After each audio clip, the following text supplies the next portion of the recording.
Bismillahirrahmanirrahim. Assalamualaikum warahmatullahi ta'ala wabarakatuh. Alhamdulillah. Alhamdulillahirabbil alamin. Wassalatu wassalam ala sayyidil mursalin wa ala alihi wa sahbihi wa man tabi'ahum bi ihsanin ila yaumiddin. Nawaitu ta'luma wa ta'lim wa naf'a wal intifa wal ifadah wal istifadah wal hatha ala tamassuki bi kitabillahi ta'ala wa sunnati rasulihi wa du'a ilal huda wa dalalata alal khairi wa ibtigha'a mardatihi wa qurbihi wa thawabihi subhanahu wa ta'ala. Allahumma faqqihna fid din wa alimna ta'wil. Rabbi shrah li sadri wa yassir li amri wahlul 'uqdatam min lisani yafqahu qawli waj'al li waziran min ahli. Bismillahirrahmanirrahim.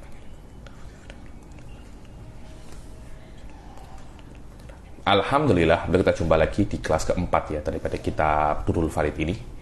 Alhamdulillah, yang lalu kita sudah menyelesaikan banyak sekali mabadik-mabadik yang penting di dalam Dirasatu Ilmil Kalam, yang saya rasa memang perlu diketahui sebelum kita masuk ilmu kalam, agar beberapa masail itu saya rasa tidak perlu dijelaskan ulang. Seperti apa yang ada di sini kejap lagi ini juga membahas tentang wajib, jaiz, dan mustahil. Sudah saya jelaskan di pertemuan yang lalu.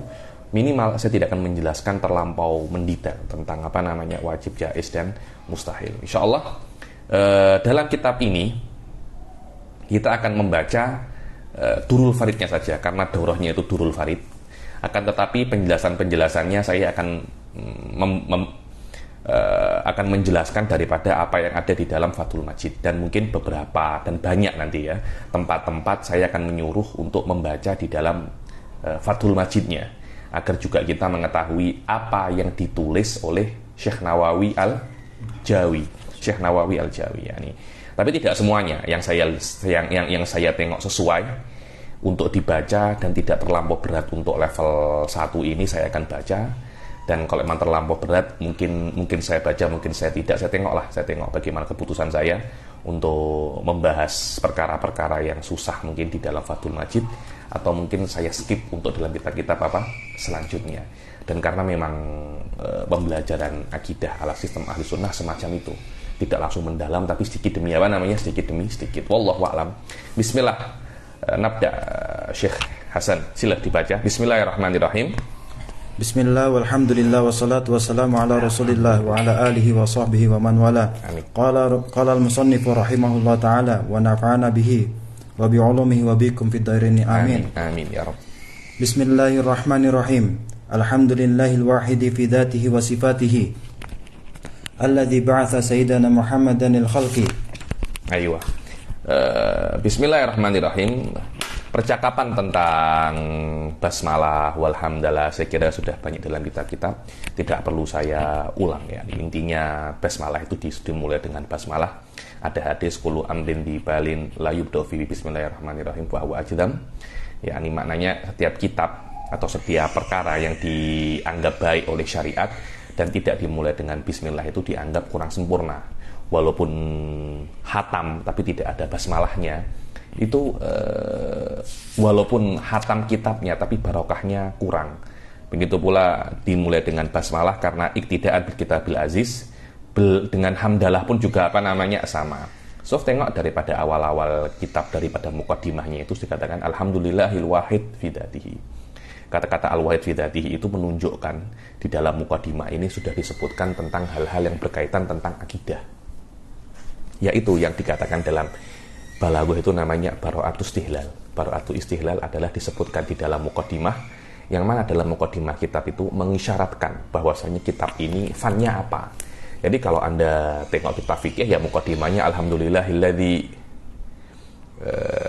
faqqahana fid din wa ja'alal fiqha a'lal ulum min hadzal qabil ya. Kan tetapi di dalam kitab akidah al-wahid fi dzatihi wa sifatihi, yang mana Allah Subhanahu wa taala itu esa di dalam zatnya dan di dalam sifatnya. Insya Allah mabhasul wahdaniyah ini akan kita bahas dengan sedikit mendetail, mungkin lebih daripada kitab-kitab sebelumnya, tapi akan saya sebutkan beberapa masail yang mungkin tidak dalam kitab-kitab sebelumnya, dan beberapa isyarat tentang khilaf yang ada dalam sifatul wahdaniyah. Ayo, alladzi ba'atha sayyidana Muhammadan lil khalqi bitauhidi bibahiri ayat. Dibilang yang mengutus Rasul Shallallahu Alaihi Wasallam lil kholqi, kepada makhluknya. Kholqi ini sebenarnya dia itu adalah perbuatan. Al kholq perbuatan, kholik sang pencipta. Kata-kata kholq itu sebenarnya sesuatu yang i'tibari, dia adalah nisbah antara kholik dan makhluk. Cuma kadangkala di dalam ilmu kalam al kholq maknanya itu makhluk. Al kholq maknanya makhluk. Fal makhluk itu kan tidak hanya manusia kan. Malaikat pun juga makhluk, jin pun juga Rasul Shallallahu Alaihi Wasallam diutus kepada manusia irsalu taklifin, begitu pula kepada jin, dengan makna, ini penting ya, dengan makna ketika Rasulullah itu diutus kepada manusia dan jin, dengan diutusnya Rasulullah, manusia dan jin itu mukallaf, dengan makna dia mesti wajib untuk berbuat beberapa perkara dan meninggalkan beberapa perkara. Jika dia menuruti masuk surga, membangkang dia akan masuk neraka. Itu namanya irsalu taklifin, berbeda dengan irsalu tashrifin. Kepada malaikat, Nabi ini juga diutus, bahkan kepada jamadat, bahkan sebagian kitab-kitab yang lain mengatakan hatta ila nafsih, hatta ila nafsih. Ini mungkin semacam mubalaghah. Cuma apa makna irsal tashrif ini? Baca kata-katanya Syekh Nawawi Al-Jawi, lil khalqi kafatan. Di bawahnya lil khalqi kafatan mimman adraka zamanahu. Dapat? Ayo. Lil khalqi kafatan mimman adraka zamanahu sallallahu alaihi wasallam bi tahaqquqi fid dunya. Aywa, maknanya Rasul sallallahu alaihi wasallam itu diutus untuk manusia kafah semuanya, tidak ada istitsna, tidak ada pengecualian. Semua kecuali tidak ada. Semuanya akan diutus, tidak ada pengecualian. Karena ada beberapa kelompok namanya Yahud Isawi yang mengatakan Rasul itu hanya diutus untuk kaum Arab saja, selain kaum Arab tidak diutus. Dan yang meyakini itu kafir. Kafir, tidak boleh. Kalau Rasulnya diutus untuk kaum Arab, maknanya orang Jawa pun tidak wajib beriman. Orang China pun tidak wajib beriman. Orang Melayu pun tidak wajib beriman. Orang Afrika tidak wajib beriman. Dan ini salah ya nih. Sawaun yang di makhluk itu mendapati zaman Rasulullah bitahaqquq, yakni fi'lan di dalam dunia atau sebelum Rasulullah. Lah, kalau mendapati Rasulullah ketika Rasulullah hidup atau setelah Rasulullah meninggal, masalah settle. Karena ketika Rasulullah itu ada, syariatnya untuk orang pada zamannya dan untuk orang setelahnya. Lah sebelumnya dibilang wa mimman taqaddamahu bitakdiri fiha, dan juga ursila orang-orang yang sebelum Rasulullah yuqaddar bahwasanya mereka itu hidup ketika zaman Rasulullah. Kita iftirat bahwasanya mereka itu hidup pada zaman Rasulullah. Dan ketika hari kiamat bitahaqquq. Kenapa? Wa bitahaqquq fil akhirah yauma yakunul kul tahta liwa'ihi sallallahu alaihi wasallam. Ketika nanti semua di bawah bendera Rasul sallallahu alaihi wasallam, orang yang beriman kepada Allah sebelum Rasul, ketika Rasul ada dan setelah Rasul meninggal, semuanya akan dibangkitkan di bawah bendera Rasul sallallahu alaihi wasallam. Aywa. Walakin, sila. Lakin irsalu sallallahu alaihi wasallam litsaqalaini al-ins wal jin irsala taklifin. Irsala taklifin, yakni bahwasanya Rasul itu diutus kepada tsakolen, yang tsakolen ini manusia dan jin. Dikatakan tsakolen itu ada beberapa tafsir. Saya rasa di dalam Fakhruddin Ar-Razi Mafatihul Ghaib itu dikatakan tsakolen di annahuma yuthqilanil ardo. Karena itu yang membuat bumi itu berat. Irsalu taklif, ya, irsal taklif dengan adanya Rasul, mereka itu menjadi mukallaf. Wali ghairihima, selain bagi manusia dan jin, irsalu tashrifin. Irsalun yathbutu bihi syarafuhu ala jami'il khalaq. Rasul itu diutus kepada selain manusia dan jin seperti jamadat wal malaikah, menunjukkan bagaimana kemuliaan Rasul sallallahu alaihi wasallam. Ini tafsir yang pertama. Ada tafsir yang kedua yang saya dengar daripada masyayikh saya. Makna irsalu tashrif adalah para malaikat dan para bahaim akan menjadi mulia karena mereka masuk dalam umatnya Rasul sallallahu alaihi wasallam. Bukan menjadi Rasul itu menjadi mulia, bukan membuktikan kemuliaan Rasul, tidak, tapi menjadikan yang diutus kepadanya itu mulia. Jadi Malaikat kan tidak ada hawa nafsu kan, jadi tidak ada makna taklif untuk malaikat, karena apa yang dilakukan oleh malaikat sudah menjadi kebiasaannya. Zikir menjadi kebiasaan, taat menjadi kebiasaan. Ketika para malaikat diutus kepadanya itu Rasul, malaikat menjadi mulia karena dianggap menjadi umat Rasul Shallallahu Alaihi Wasallam. Jadi bukan membuktikan kemuliaan Rasul, tapi menjadikan malaikat itu mulia. Wallahu a'lam. Ayo. Fatakunu lahu Shallallahu Alaihi Wasallam siyadah alaihim. Yani dengan irsal itu Rasulullah menjadi sayyid hatta selain manusia dan jin. Wallahu a'lam. Lil khalqi bitauhidi bibahiri ayatih. Yang mana Rasul itu diutus kepada semua makhluknya dengan tauhid, dengan mengesahkan Allah. Bibahiri ayatih. Yang muayyadan, yang dibantu oleh Allah dengan bahir.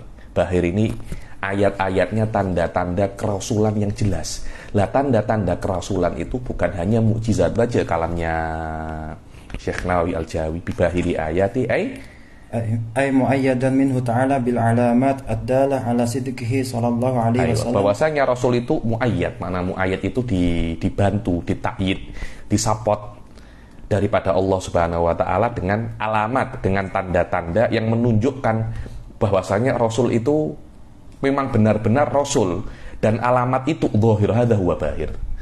Al-buhur huwa adz-zuhur. Daripada apa? Suratihil bahiyah, yakni mukanya Rasulullah, bentuknya Rasulullah sudah beza dengan bentuknya sudah beza dengan bentuknya orang-orang pada umumnya. Wasiratihil latifah, begitu pula biografinya. Wa mu'jizatihil katsirah, dan juga mukjizatnya. Bahkan Imam Fakhruddin Ar-Razi dalam kitabnya Arba'in fi Usuluddin itu saya pernah membaca bahwasanya dalil yang terkuat tentang kenabian Rasul itu bukan mukjizatnya, tapi sirahnya. Dan sirah wa surah, sirah wa surah, karena tidak macam orang biasa, karena kita banyak melihat orang-orang biasa, tapi ketika kita tengok Rasulullah luar biasa, menunjukkan memang itu bukan orang biasa, itu adalah utusan Allah Subhanahu wa taala. Aywa wassalatu wassalamu ala arusir rusuli wa sayyidi kulli man laka alaihi siyadah. Aywa wassalatu wassalam, as-shalah wadih, yakni as-salatu wassalam, as-shalah itu ar-rahmah makrunatun bit takjil, yakni rahmat tapi dengan kemuliaan. Biasanya rahmat kan dengan kasihan kan. Jadi ana arhamuhu, yakni arham itu aku kasihan. Apakah Rasulullah kasihan kepada Rasul? Tidak. Rasulullah mengagungkan, Allah mengagungkan Rasul sallallahu alaihi wasallam kan, ar-rahmah al-makrunah bit ta'zim. Bukan kita itu ar-rahmah makrunatun bil huzun atau bil atof, tidak, akan tetapi bit ta'zim wa takjil. Wassalam, salam itu adalah aman. Ala arus. Arus ini maknanya pengantin. Jadi Rasulullah dikatakan pengantinnya para rasul. Ala arusir rusul, pengantinnya para rasul. Kenapa kok Rasulullah dikatakan dia itu adalah arus? Tengok baca, fa innahu jama'a fi sallallahu alaihi wasallam anwa'a kamalatir rusuli wa mu'jizatihim kama annahu yajma'u lil arus alwan al-at'imah. Dibilang fa innahu jumi'a, yakni bagi Rasulullah dikumpulkan banyak sekali mukjizat. Seperti pada pengantin itu disiapkan banyak makan. Ketika Anda masuk ke kenduri pengantin, banyak makanannya kan? Banyak makanannya. Arus akan diberi banyak makanan karena this is the day. Yakni ini adalah waktu di mana Anda itu dilayan. Begitu pula pada hari itu, pada hari pernikahan, pengantin itu dilayan macam raja. Macam raja, dan Rasul pun di antara para nabi dan Rasul itu macam raja. Disinilah ada wajah syabah antara Nabi Muhammad sallallahu alaihi wasallam dan arus. Aywa wa sayyidu kullu man laka alaihi siyada. Ini ibaratnya fihi su'ubah, yang maknanya bahwasanya Rasulullah itu adalah sayyid bagi semua makhluk. Sayyid bagi semua makhluk. Sayyidu kulli man laka alaihi siyada, yakni apapun yang engkau kuasai ya Allah, Rasulullah mempunyai kuasa atasnya. Yakni Rasulullah engkau berikan kuasa atasnya. Jadi kan tengok ya, Allah Subhanahu wa taala mempunyai kuasa terhadap semua makhluknya. Lah, setiap makhluk yang dikuasai oleh Allah, Rasulullah sayyidnya. Tengok, Rasulullah sayyidnya, yakni dengan kata lain, Rasulullah adalah sayyidu kullil makhluqat. Hadza huwa makna wa sayyidu kulli man laka alaihi siyadah. Wa ala alihi, wa ala alihi wa sahbihi wattabi'ina lahum fil husna wa ziyadah. Dan atas alihnya, wa atas keluarganya, keluarga Rasul, dikatakan yang haram atasnya itu zakat. Menurut Imam Syafi'i, Bani Hashim wa Bani Muttalib. Menurut Imam Malik hanya Bani Hashim saja. Wa sahbihi, sahabatul Rasul adalah, tengok di taklikannya, di syarahnya Syekh Nawawi Al-Jawi, wa sahabi man lakiyah, wasahabi man laqiyan Nabi sallallahu alaihi wasallam laqiyan muta'arifan bi an yakuna fil ardi bi jismihi ma'al imani bihi sallallahu alaihi wasallam halatal bi'tsah. Tengok.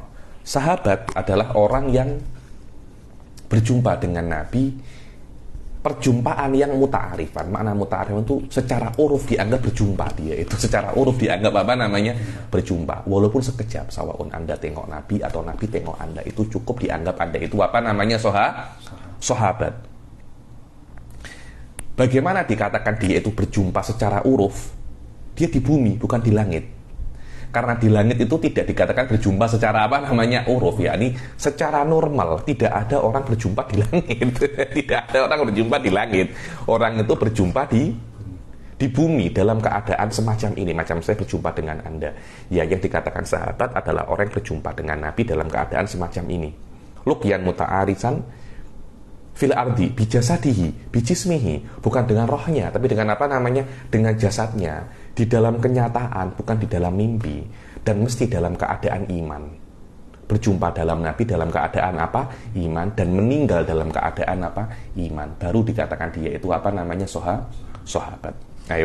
Lah kalau ada orang melihat sahabat dalam keadaan iman, melihat Nabi dalam keadaan iman, kemudian murtad, Nabi meninggal, dia murtad, kemudian masuk Islam lagi, dikatakan pun itu sahabat, tapi tidak mendapat pahala yang sebesar sahabat dalam keadaan konsisten sampai sampai akhir. Wa tabi'in itu adalah orang yang bertemu sahabat. Cuma tabi'in ini perlu syarat yang lebih daripada sahabat. Kalau sahabat itu jumpa Nabi sekejap saja, tapi tabi'in dia orang yang belajar dengan sahabat. Dia mesti ada belajar, jumpa sahabat lama, akhdul ilm lama, baru dikatakan dia itu adalah tabi'in. Dan juga wattabi'ina lahum, yakni wattabi'in fis sahabah fil husna wa ziyadah. Biasanya sahabat, tabi'in, dan tabi'in, tiga ini dikatakan adalah salaf. Kenapa? Karena tiga zaman ini dia itu dikatakan zaman yang oleh Rasulullah dikatakan khairun nas. Di dalam hadis yang diriwayatkan oleh Bukhari dan Muslim, khairun nasi qarni, tsummal ladzina yalunahum, tsummal ladzina yalunahum. Tiga koran ini dikatakan salaf. Dikatakan salaf. Ya ini tiga abad pertama daripada Hijriyah. Dikatakan salaf. Fil husna ini adalah surga, ziyadah yang lebih daripada surga. Apa itu? Ru'yatullah subhanahu wa ta'ala. Wa ba'du fayaqulu katsirul musawil faqiru li rahmati rabbih Ahmad. Bukan Masawi.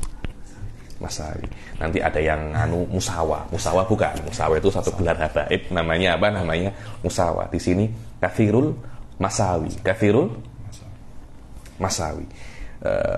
Maka berkata orang yang banyak dosanya, masawi yakni yang banyak dosanya, yang banyak kejelekannya.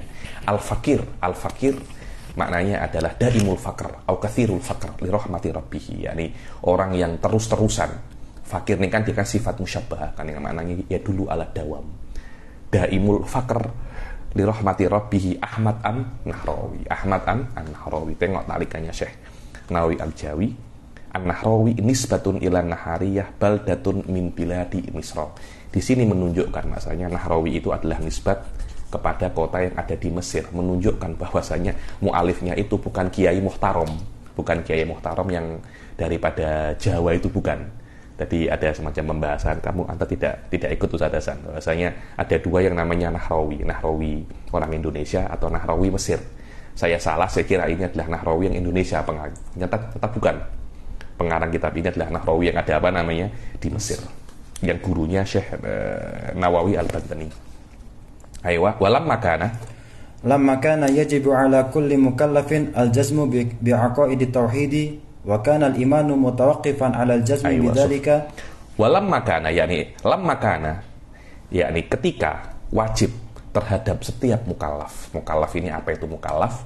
Jika dikatakan mukallaf maknanya al-akil baligh, al-akil al-baligh. Orang yang akil dan apa namanya dan baligh. Al-jazm. Makna jazm ini yakin 100%. Dia tidak mesti dengan dalil ya. Jazm itu mutlak dengan dalil atau tidak. Yang penting Anda meyakini sesuatu 100%.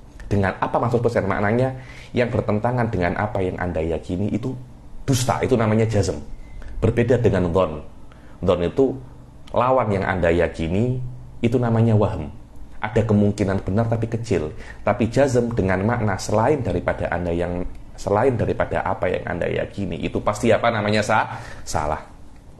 Biaqaidit tauhid, dengan akidah apa? Tauhid, akidah adalah apa yang Anda yakini. Apa yang Anda yakini, yang maksud daripada akidah itu hanya diyakini, bukan diamalkan. Tapi setiap amal mesti berdasarkan dengan apa namanya akidah. Dan ketika setiap mukallaf itu wajib untuk jazm dengan akidah tauhid, dan iman itu terpulang atas jazm dengan akidah tauhid. Iman itu terpulang kepada keyakinan Anda terhadap akidah tauhid. Di sini Anda mengetahui bahwasanya jazm bil akidah syartun li sihhatil iman. Karena iman itu bisa sah kalau Anda yakin dengan akidah tauhid. Maknanya iman itu masyrut, akidah tauhid itu syarat. Dan syarat bukan masyrut. Maknanya syaratnya iman Anda sah, Anda mesti yakin dengan akidah apa namanya tauhid. Dari sini ada perbedaan antara iman dan Anda yakin dengan akidah. Kenapa? Karena keyakinan Anda tentang akidah tidak cukup menjadikan Anda itu beriman. Untuk beriman ada sesuatu yang lebih. Nanti bila-bila kan saya bukan di sini kok. Kalau Anda belajar dalam ilmu kalam tingkat tinggi, dalam Syarhun Nasafiyah, itu akan diajarkan bahwasanya ada perbedaan antara tasdikul mantiki wa tasdikul syar'i. Yakni Anda meyakini ini benar, itu namanya, atau Anda meyakini di dalam diri Anda perkara ini terjadi, itu namanya tasdikun mantiki.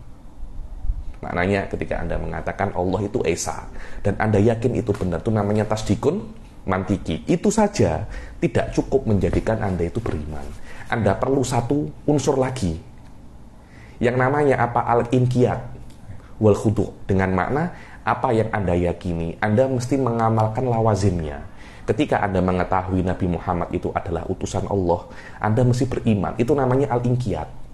Dan ini tidak ada di dalam tasdik mantiki. Dengan makna Anda mungkin boleh percaya Allah itu Esa, tapi Anda tidak wajib untuk berbuat berdasarkan keesaan Allah. Dikatakan Anda percaya sebagai seorang mantiki bahwasanya qadiyah ini benar, tapi Anda tidak dianggap Anda itu apa? Beriman. Dan inilah yang terjadi di dalam majority orang kufar Quraisy. Mereka yakin Nabi Muhammad itu benar. Mereka yakin itu. Mereka tahu. Orang-orang Yahudi ya'rifunahu kama ya'rifuna abna'ahum. Mereka itu tahu pada Rasul seperti mereka itu mengetahui anak-anak mereka sendiri. Tapi mereka la ya'mal bimuqtadahu. Mereka tidak beramal dengan kalau memang Rasul itu Nabi, ya saya kena beriman. Tapi tidak semacam itu. Karena itu mereka yakin, tapi mereka tidak dikatakan apa? Beriman. Maknanya untuk beriman Anda kena yakin. Tapi hanya yakin tidak cukup untuk beriman. Jadi beriman itu lebih khusus daripada yakin. Hadza fi ghayatil ahamiyah.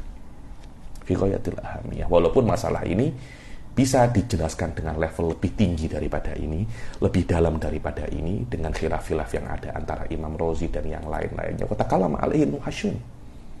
Wa takallama alaihi Qutbuddin Ar-Razi, takallama alaihi Al-Jurjani di dalam masalah ini bidobat yani, walakin hadza laisa mahalu pastihi. Ada mungkin dalam kitab-kitab yang lebih tinggi, level 4, level 5. In wasolna ilaihi ana saubayyin. Aywa. Wa man lam yajzim bidzalika. Aywa.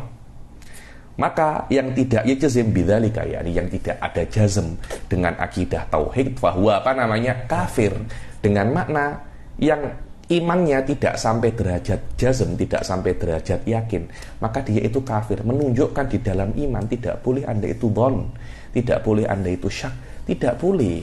Kenapa? Karena sudah saya katakan yang namanya akidah itu ususun kulliyah tubna alihal hayah. Dia adalah qawaid umum yang terbina kehidupan itu di atasnya. Dan orang yang membina kehidupan, orang yang membina kehidupannya di dunia atas asas dhon dan tidak yakin, itu dianggap dia itu abath, ya'bath fil hayah.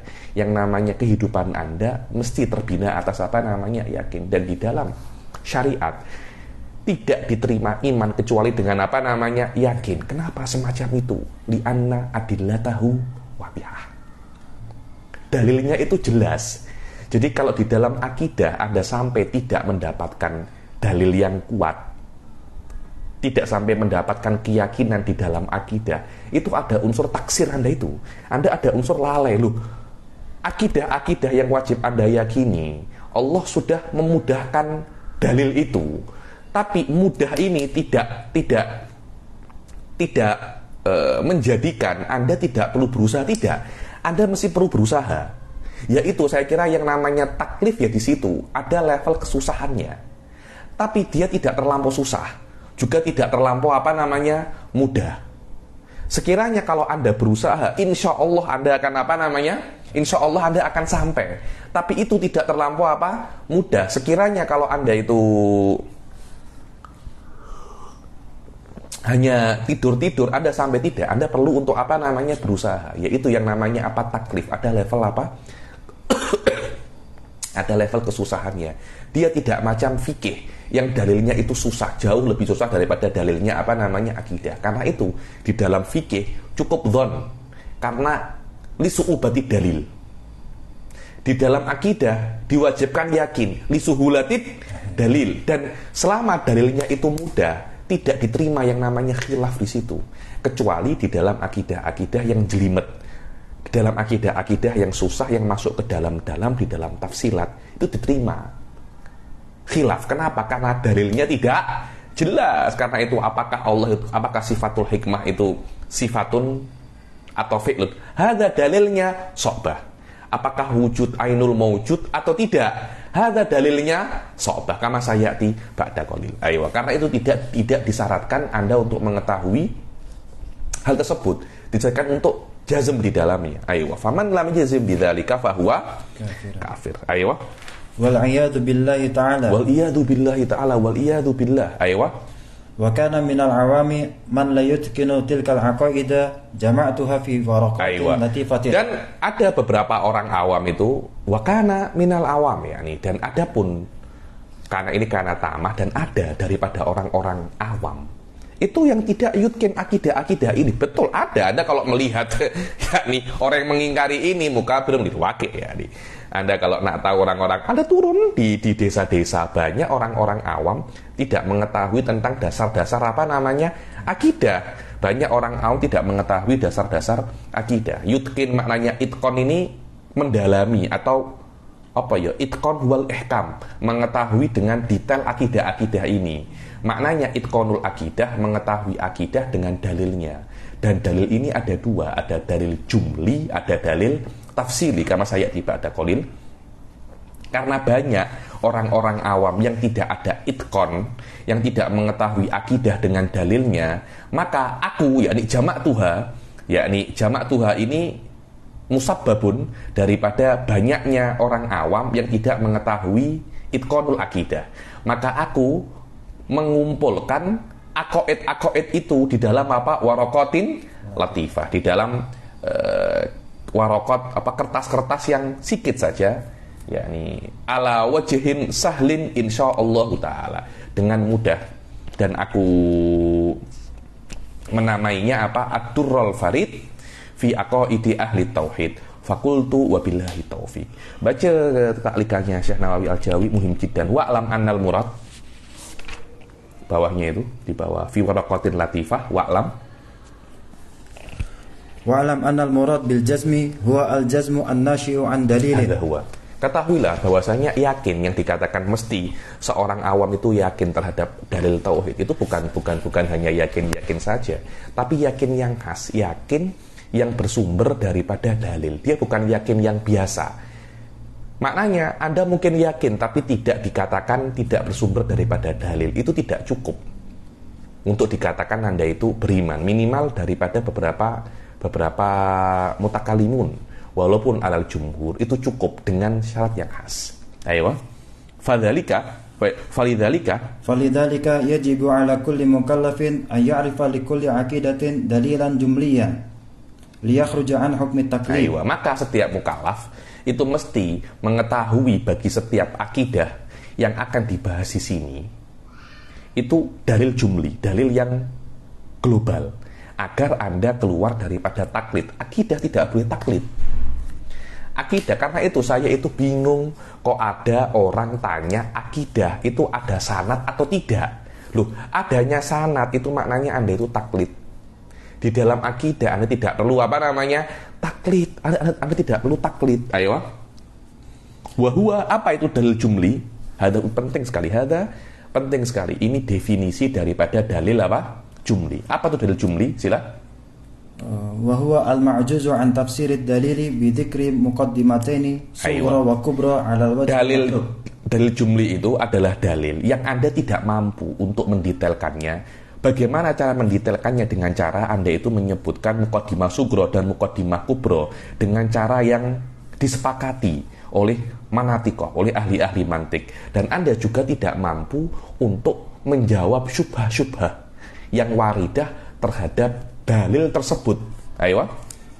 Wa an daf'i syubahihi wa huwa ma yaqtadi al-qadah fil jazmi wa ma yadunnu dalilan wa laysa bidalilin. Aywa, hadha huwa, yani apa itu daf'i syubah? Yani apa itu syubah? Yani sesuatu yang kalau itu ada, akhirnya keyakinan Anda tidak sempurna, atau perkara-perkara yang dianggap dalil bertentangan dengan dalil akidah yang Anda yakini. Tapi kalau Anda tengok perkara yang bertentangan itu hakikatnya bukan dalil. Jadi dia dikira dalil, tapi ternyata bukan bukan dalil. Wa hadza yahtaju ila itqanil ulum. Tidak semua orang mampu. Ayo.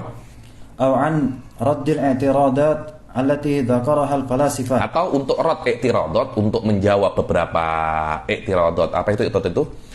Menjawab beberapa permasalahan yang disebutkan oleh falasifah yang menentang akidah kita. Insya Allah di dalam daurah ini saya akan sebutkan 1 atau 2 i'tiradat falasifah tentang akidah-akidah ahli sunnah yang mereka tidak setuju dengan itu, dan bagaimana cara ahli sunnah menjawabnya, insya Allah. Adapun ma'rifatud dalil tafsili, apa itu dalil tafsili? Wa huwal maqdur ala tarkibid dalil wa fakki syubhat. Wa penting. Apa itu dalil tafsili? Dalil yang bisa Anda jabarkan lagi. Bagaimana Anda jabarkan dalil ini? Bisa Anda jabarkan dengan cara Anda membuat muqaddimah sughra dan muqaddimah sughra. Dan setiap syubhah yang ada dalam muqaddimah sughra, yang ada dalam muqaddimah kubra, bisa Anda jawab. Itu namanya dalilut tafsili. Ayo. Fahiya wajibatun ala sabili fardil kifayah. Dan yang mengetahui akidah dengan dalil tafsili wajibatun ala fardil kifayah. Maknanya hukum mempelajari akidah dengan dalil tafsili itu fardul kifayah. Dengan dalil jumli fardul ain.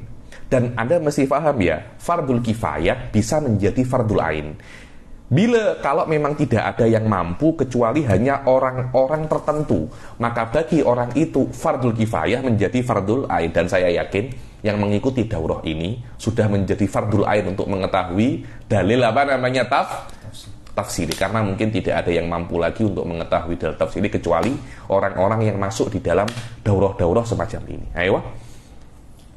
Fayajibu an yakuna fi kulli masafati qasrin alimin bihi wa baqiyatil ahkam asy-syar'iyyah. Fi kulli masafati qasrin alimun bihi, yakni maka wajib di setiap masafatul, selama itu fardhu kifayah, maka wajib di setiap masafatul qasr ada satu alim, yakni antara 8 ke 90 meter.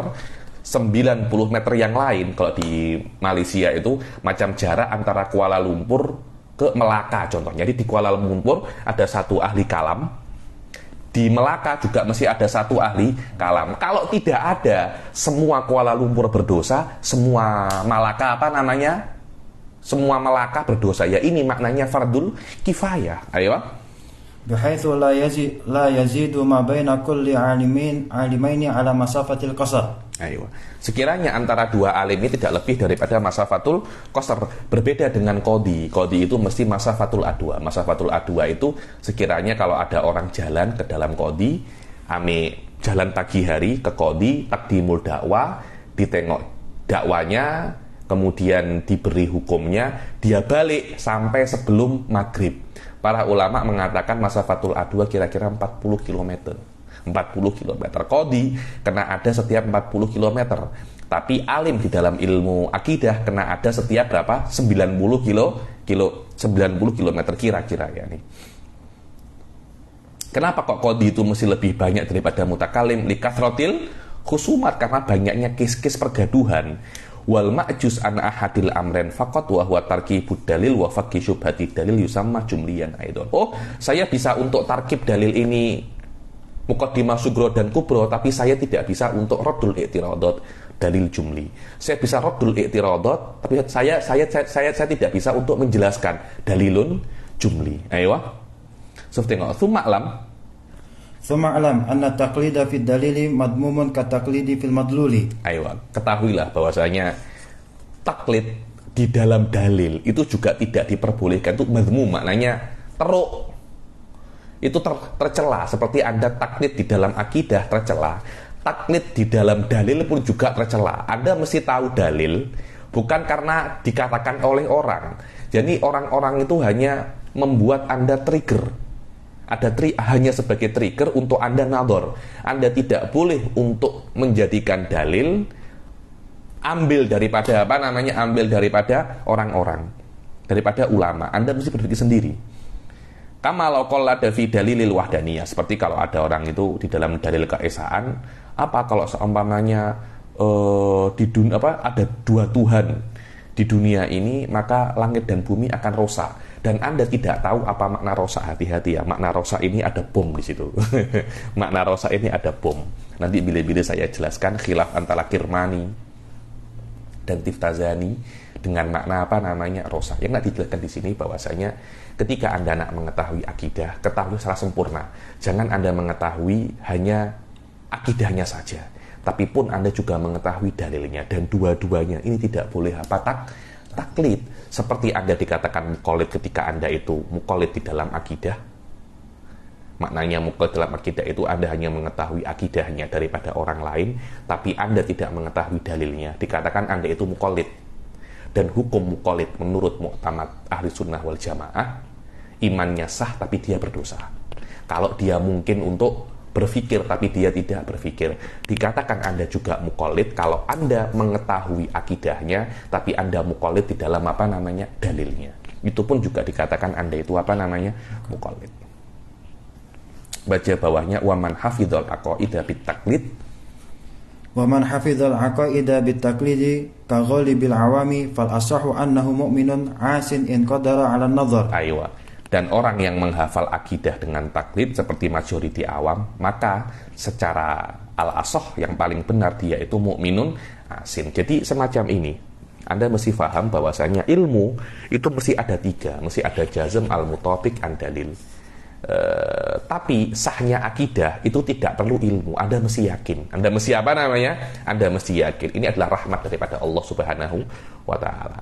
Untuk dikatakan Anda itu mutakalim, Anda mesti mengetahui dalil ilmu kalam. Dikatakan Anda mukmin, tidak perlu Anda mengetahui dalil. Anda mesti yakin dengan akidah-akidah dengan akidah-akidah Islam.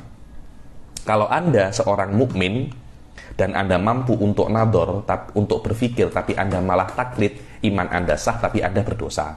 Dan Anda tidak berdosa kalau Anda tidak mampu untuk nador. Apa itu nador? An yata'amal bi fikrihi fil masnu'at. Anda itu berpikir, ya ta'amal, Anda berpikir, Anda fokus dengan pikiran Anda di dalam ciptaan Allah, di dalam dirinya, kemudian di bumi, kemudian di langit. Itu namanya at-ta'ammul. Fandur ila nafsika thumman takili bil alamil ulwi summas sufli tajid bihi sunan badi al hikami lakin bihi qoma dalilun adami yang dikatakan oleh apa? Nadham Jauharatut Tauhid Al-Laqani. Ini bagaimana cara Anda itu berpikir, bukan maknanya Anda itu tengok pulpen ini, tidak, itu namanya berkhayal. Berpikir bagaimana Anda berpikir sesuatu yang kuli, makna-makna yang ada di dalam alam semesta ini Anda tuh fakir dengan akal Anda bahwasanya kok ini semacam ini, maknanya semacam ini. Dulu tidak ada menjadi ada, menunjukkan perlunya Allah Subhanahu wa taala. Wallahu alam. Aywa wabillahi taufik. Yajibu syar'an, sila kita kembali ke matan. Yajibu syar'an,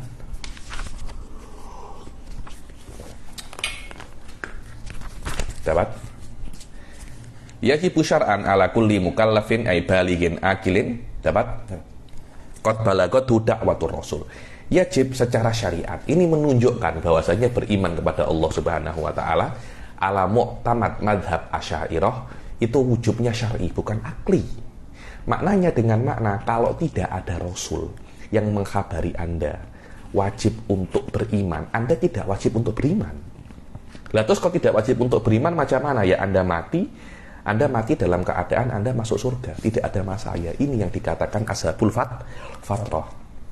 Dan ini berbeda dengan mazhab Mu'tazilah yang mengatakan bahwasanya beriman itu aklan. Beriman itu apa namanya? Aklan. Walaupun tidak ada rasul, selama akal Anda mampu untuk tahu tentang Allah, maka Anda wajib untuk beriman. Maturidiyah ada mirip-mirip Mu'tazilah tapi tidak akal, dengan makna Allah mewajibkan kita untuk beriman. Cuma Allah memberi kita dua dalil, ima dalil akal, ima dalil rasul.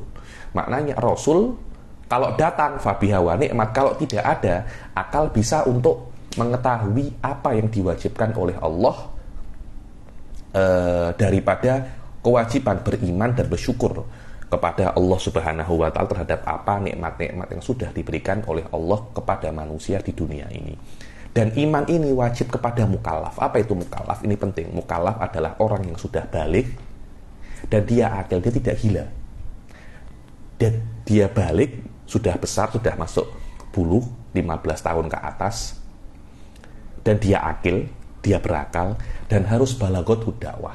Dan sampai kepadanya dakwah, dan dakwahnya ini harus benar. Bukan sampai kepadanya dakwah tentang Islam itu agama yang teroris, Islam itu tidak suka perdamaian, Islam itu bom-bom terus. Kalau mungkin kalau datang kepada Anda Islam dengan versi semacam ini, Anda pun tidak akan ingin untuk beriman. Tapi kalau sudah datang kepada Anda Islam dengan versi yang benar dan Anda tidak beriman, fannaru mathwak, maka neraka adalah tempat kembalimu. Kenapa ya? Anda itu mesti paham, Nabi tidak membuat Anda wajib, tidak membuat Anda mesti masuk Islam. Tidak, Nabi itu hanya mengkhabari Anda tentang kewajiban Anda untuk beriman. Dengan adanya Nabi, taklif ini connect kepada Anda.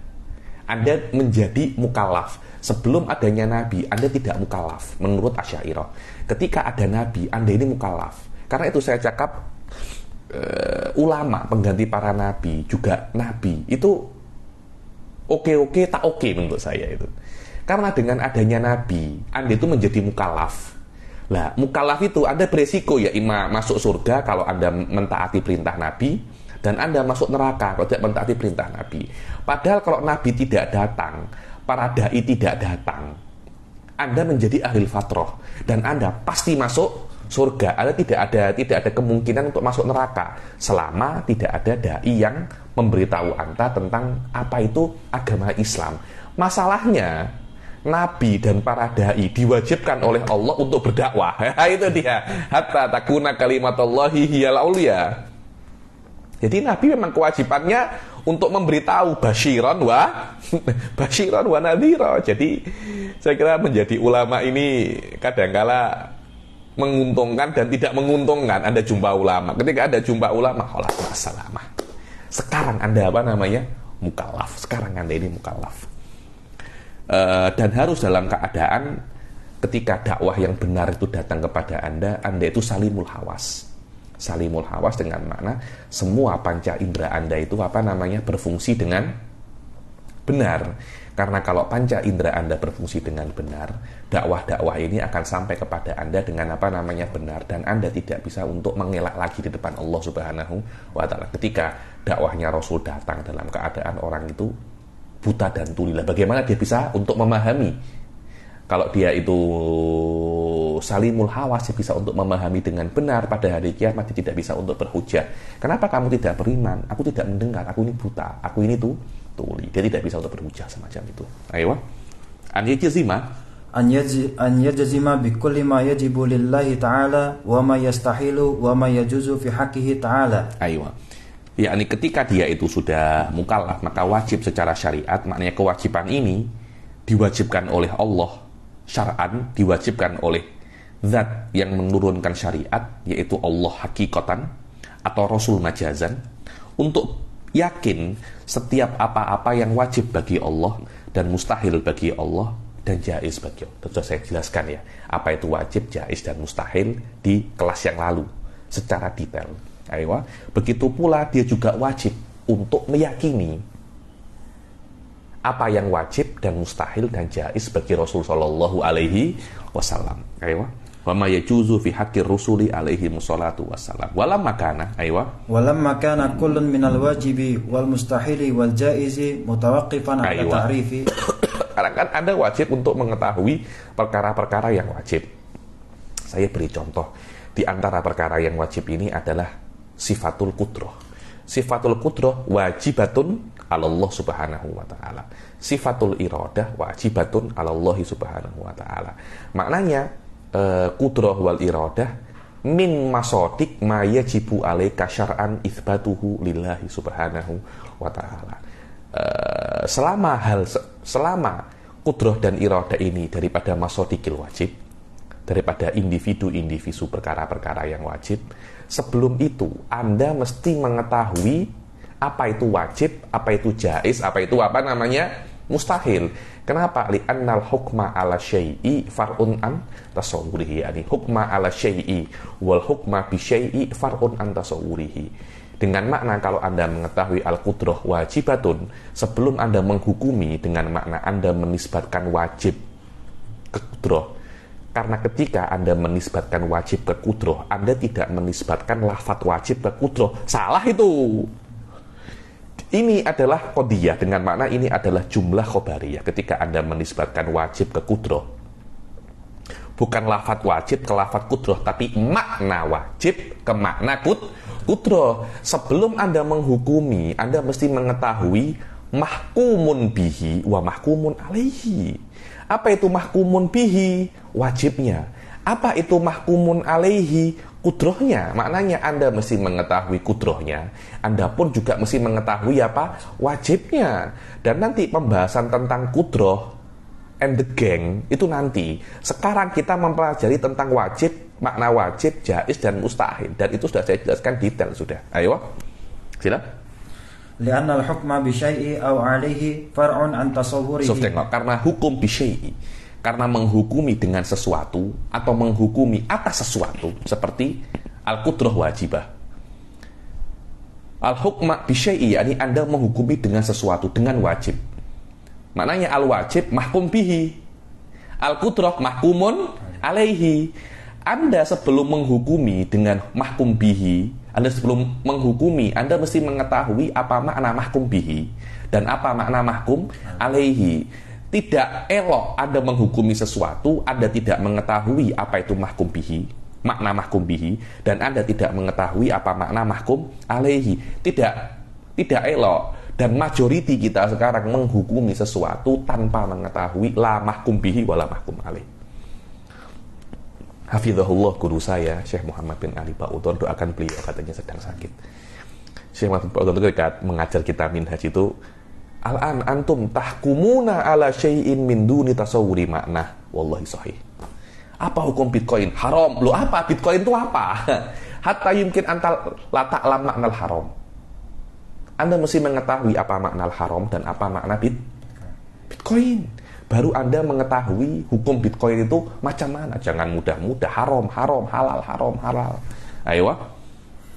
fala tahkumu ala syai'i bi annahu wajibun aw mustahilun aw jaizun hatta ta'rifa ma'nahu. Aywa, yakni maka jangan sampai Anda itu menghukumi sesuatu ini wajib, jaiz, mustahil sampai kalian tuh mengetahui apa makna wajib, jaiz dan mustahil. Jangan ini wajib. Loh ya, wajib itu apa? Dan berapa banyak orang tidak tahu makna wajib. Ini bukan wajib syar'an loh ya, bukan wajib daripada hukum taklifi loh ya, dengan makna ditinggalkan mendapat dosa, dibuat mendapat pahala. Bukan itu. Ini wajib sebagai hukum akli, bukan wajib sebagai hukum taklifi. Banyak orang salah di situ. Ya, bedanya apa? Beda. Wajib dengan hukum taklifi itu yang menurunkan Allah. Wajib secara hukum akli, bukan Allah yang menurunkan. Itu adalah perkara yang iktibari. Otak Anda mengetahui itu ketika otak Anda tulahidul wujud. Anda memperhatikan wujud, Anda memperhatikan maujudat, Anda istimbat hal itu daripada mulahadhah Anda. Itu tidak diturunkan oleh Allah. Bahkan apa yang dilakukan oleh Allah sesuai dengan hukum-hukum itu. Kenapa? Karena ini kembali kepada asli wujud. Kalau hukum ini bisa bisa dirubah oleh Allah, nanti akhirnya zat Allah pun juga bisa menjadi jaiz, bisa menjadi mustahil bahkan, dan ini akan bisa merubah semua apa yang ada di dunia. Karena itu hukum Allah tidak ada kena-mengena untuk merubah ahkam akliyah. Karena ahkam akliyah sesuatu peraturan yang perbuatan Allah mengikutinya. Cuma hukum akli ini bukan perkara yang wujudi, dia perkara yang iktibari. Karena itu tidak berbahaya kita mengatakan semacam itu. Berbeda dengan hukum taklifi. Hukum taklifi adalah hukum yang diturunkan oleh Allah. Ketika Allah mengatakan wajib, ditinggalkan mendapat dosa, dilakukan mendapat pahala, itu semuanya definisi daripada Allah. Definisi daripada syariat. Ini bukan definisi daripada akal. Ayo.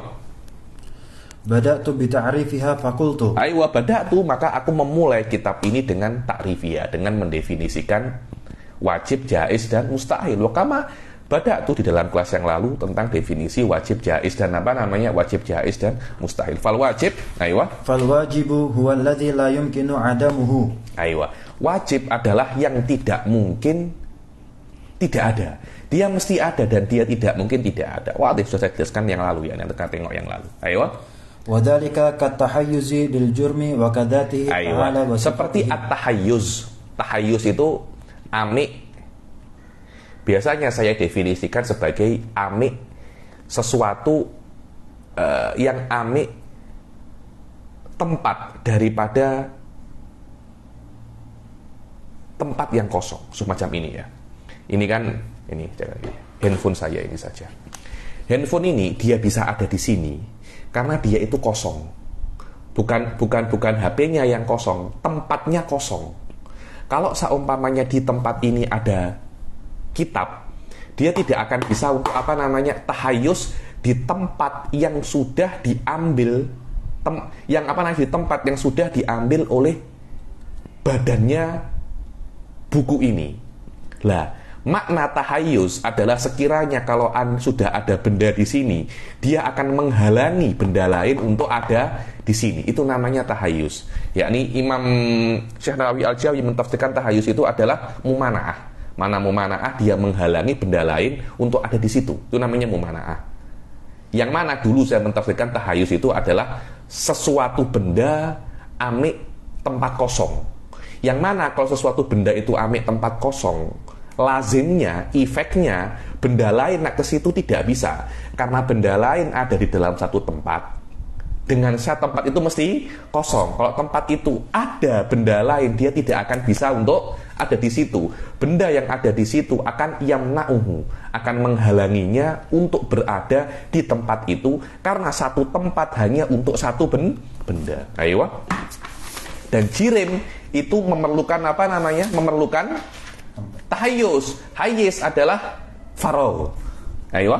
Kata tahayyus lil jirmi. Begitu pula kadzatihi ta'ala. Tahayyus lil jirmi ini dikatakan doruri. Dia itu wajib tapi wajibun yang doruri. Apa itu doruri? Makna doruri adalah wajib yang tidak perlu dalil. Itu wajibun apa namanya? Doruri. Maknanya antara jirim dan tahayus, sesuatu ini jirim dan dia itu ambil tempat dan membuat benda lain, tidak bisa ada di tempat itu ketika dia berada dalam tempat itu doruri. Fe'lan ya nih. Dengan makna kalau Anda memahami jirim dan Anda memahami tahayus, masalah ini connect. Masalah ini apa namanya? Connect. Dengan makna Anda tidak bisa untuk mengatakan ini jirim tapi tidak ada tahayus. Tidak mungkin itu. Karena dua perkara ini wajib. Wajibnya bukan jirimnya, bukan. Wajibnya bukan tahayusnya, bukan. Itsbatu tahayus lil jirim, itu yang wajib. Karena itu saya kalau melihat Wahabi cakap Allah di atas tidak bertempat, itu bodoh. Allah itu di arsy, tapi bila makan bagaimana? Allah itu di arsy tapi tidak ambil tempat. Hanya anta tidak faham apa namanya? Tidak faham lawazim anta. Anta tidak boleh untuk mengatakan benda ini jirim tapi tanpa tahayus. Tidak bisa. Kenapa? Karena ketika Anda mengatakan perkara ini wajib, at-tahayus lil jirmi itu wajib. Yang wajib itu bukan jirimnya, bukan. Yang wajib bukan tahayusnya, bukan, tapi al-jirmul mutahayyis. Hukum wajib itu hukum. Hukum itu adalah nisbah antara mahmul ke maudhu, antara khobar ke mubtada, bukan khobarnya, bukan mubtadanya. Karena itu saya ini banyak memahamkan Wahabi, banyak memahamkan orang. Anda tidak boleh mengatakan semacam itu.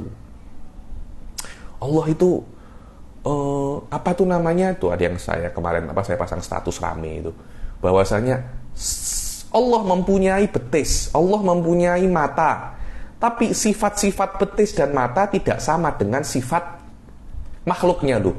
Terus mengatakan, saya tidak mengatakan anggota tubuh. Tidak boleh semacam itu Anda mengatakan, karena betis matanya makhluk itu anggota tubuh. Ketika Anda mengatakan sifatnya tidak sama dengan anggota, maksudnya Allah punya betis, punya ini, tapi tidak seperti sifatnya manusia, tidak seperti anggota tubuhnya manusia. Dengan makna Allah itu punya betis, punya mata, tapi matanya tidak sama seperti matanya manusia. Dan itu yang namanya anggota tubuh. Anda cuma ganti dengan sifat. Hal-hal semacam ini Anda tidak boleh untuk mengingkari. Itu kalau Anda menghormati akal Anda. Kalau Anda menghormati Anda itu sebagai manusia. Dan hal-hal ini wajibun doruri. Doruri ada doruri. Makna doruri, tidak perlu berpikir. Yang mengingkari ini mukabir. Makna mukabir, ima Anda menentang dan tidak perlu untuk diskusi. Karena untuk apa? Kalau doruri aja tidak paham, nak berdiskusi macam mana? Padahal diskusi itu adalah bagaimana Anda mendapatkan dalil yang doruri untuk membuktikan yang nadori. Lah kalau dia yang doruri ada dia mengingkari, untuk ilzam macam mana? Tidak akan mampu. Atau dia itu pura-pura bodoh. Nah, kalau dia pura-pura bodoh, untuk apa namanya kita ilzam? Tidak bisa. Dan wajib, ada lagi yang wajib nadori. Wajib nadori itu wajib yang perlu dalil. Apa itu? Wujuduhu ta'ala. Keberadaan Allah wajibun. Tapi perlu dalil. Karena itu ada yang namanya dalilul hudus, ada yang namanya dalilul imkan.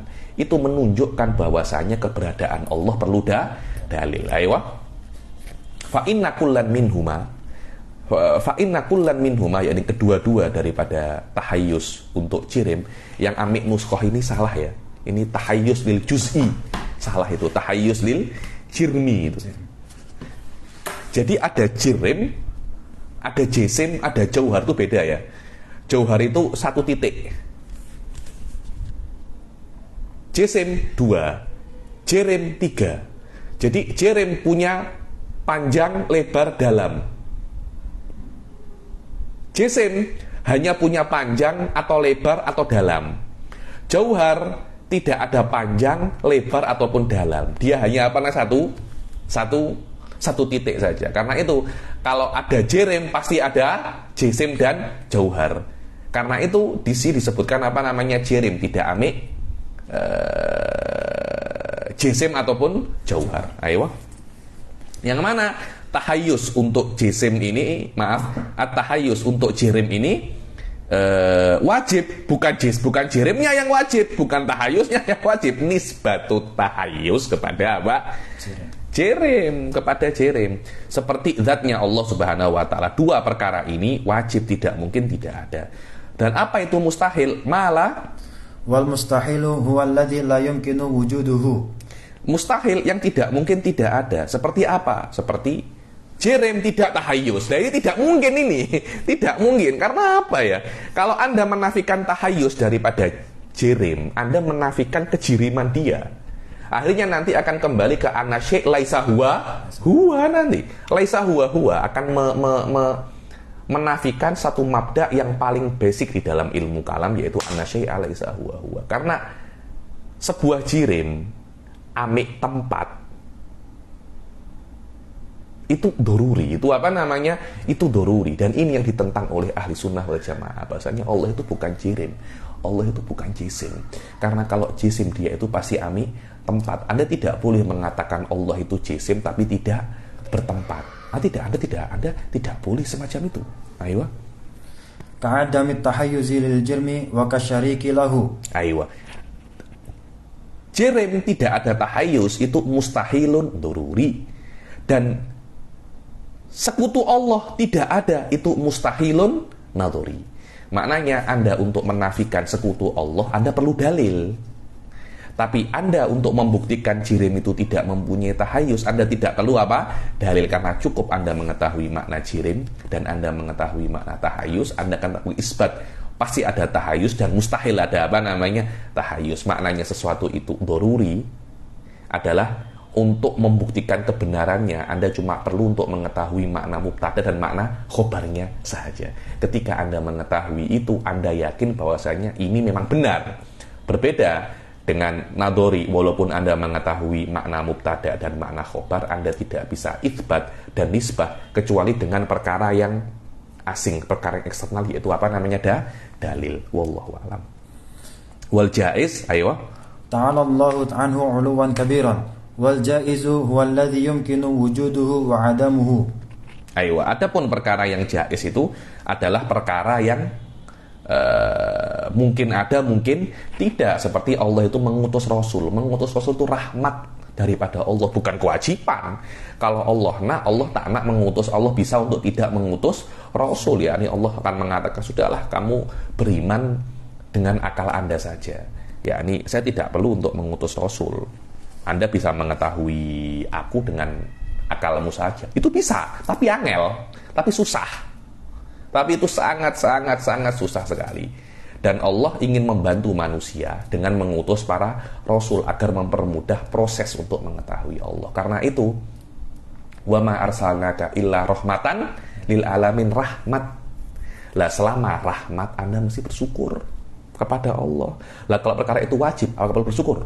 Tidak. Ada di orang-orang, aku selalu mengatakan la syukra alal wajib. Ketika perkara ini wajib, tidak perlu Anda itu bersyukur. Wa itsabatul muti', dan memberi pahala apa namanya? Muti', memberi pahala orang yang taat. Dengan makna ketika Anda berbuat taat, Allah tidak wajib untuk memberi Anda pahala. Kenapa? Ya karena hubungan Anda dengan Allah itu bukan hubungan pedagang. Dengan makna kalau Anda sudah sholat, loh pahalaku mana? Anda kalau sudah di Shopee kan, sudah transfer uang, barang tidak datang, Anda bisa maki. Mana saya sudah transfer uangnya, barang tidak datang. Apakah hubungan Anda dengan Allah macam itu? Dengan makna kalau Anda sudah sholat dan tidak dapat pahala, Anda boleh komplain? Tidak.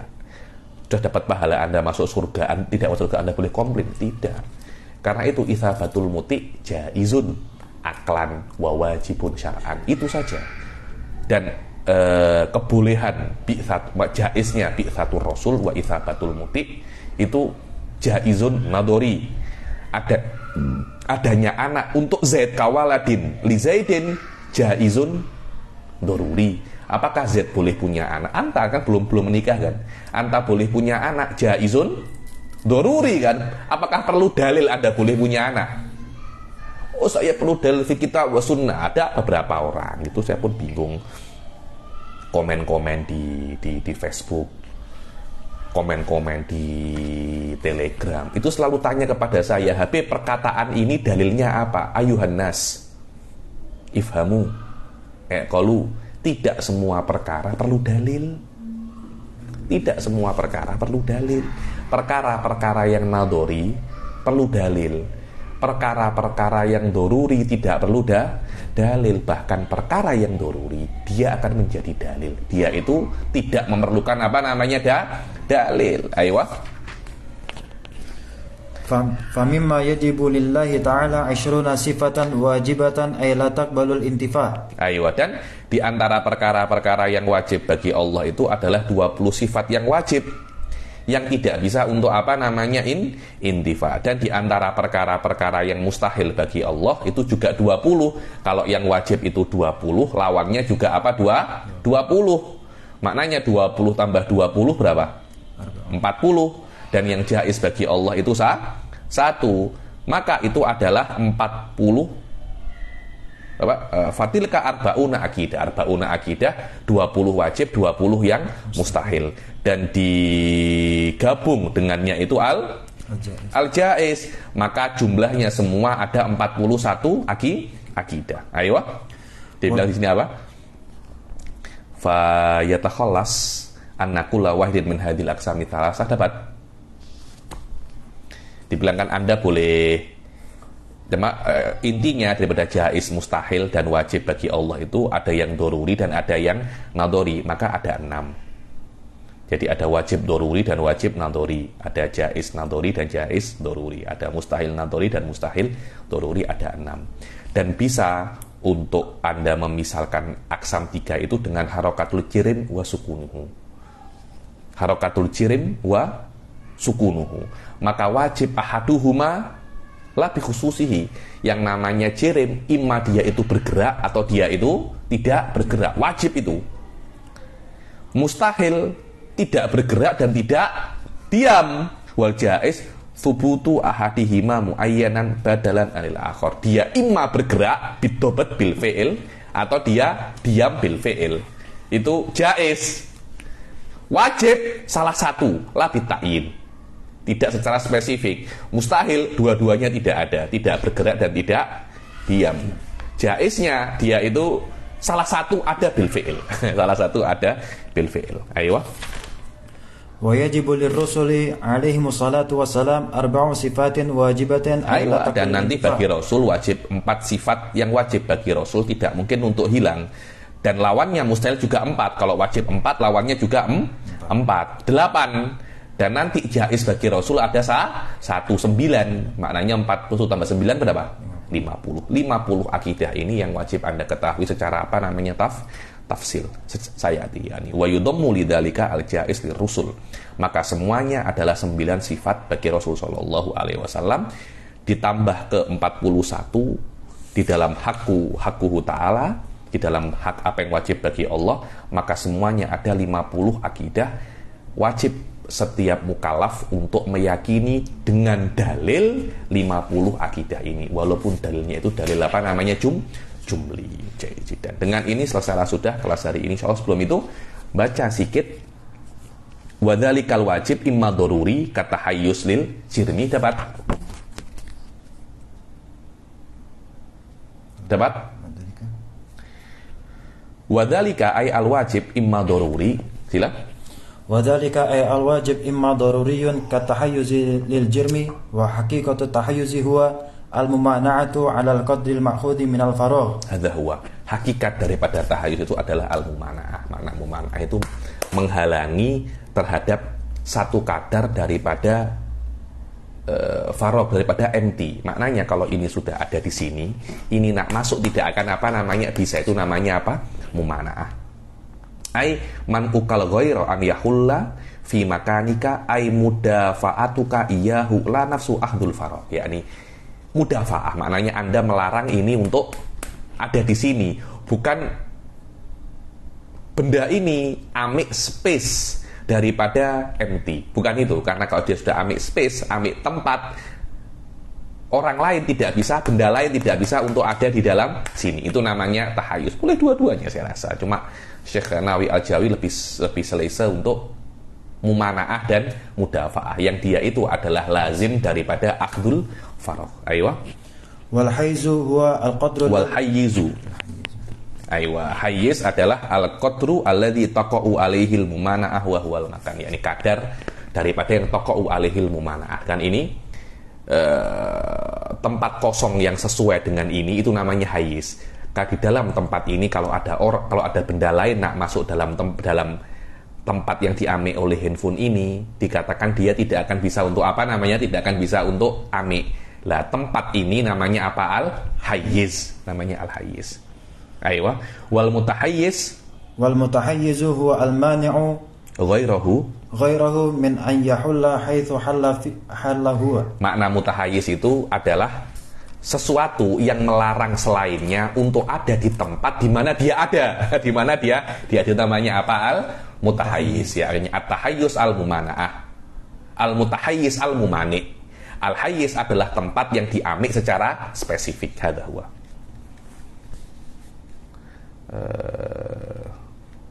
Khalas yakfi. Khalas. Wa abtarul musannif bil jirim li annahu yasmu'a, sudah saya jelaskan. Khalas yakfi natawaqqaf ila hadzal qadar insyaallah. Yang akan datang kita akan mulai masuk di sifat yang pertama, yaitu sifatul apa namanya, wujud, dan di sini ada sedikit khilaf antara Razi dan jumhur, akan tetapi khilafnya pasti muskilaf yang tinggi, yakni insyaallah kita jumpa di kelas yang akan datang. Bila taufik wal hidayah wa ridha wal inayah. Assalamualaikum warahmatullahi taala wabarakatuh.